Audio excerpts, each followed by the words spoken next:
Sun mari shay toy lal iswa Vanang elten an toy moy nin taylo valal fatu Swal boy atak shing fatatan turi Leia alo piang Bethlehem dai re bunto matswa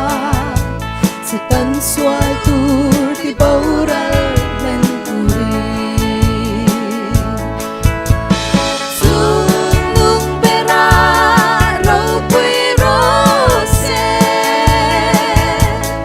Lei tungarem leng rose O Santiang lin angel vartenan oi Bethlehem ma Sun mari shay toy lal iswa Verang pule mi fing tepon an ro luberan ha Kanta na lal bertarlo kyang at su Si bay bukin lom na tilbek an lat apaat swa Patyan kamwan na inan law kata Sunung bera ro pui rose Lei tungarem leng rose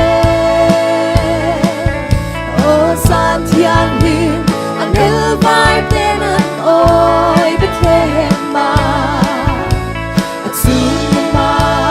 Shay toy lal iswa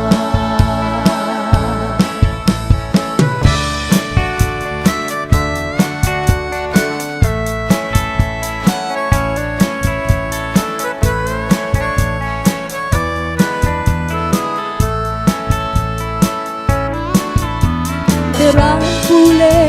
mi fing tepon an ro luberan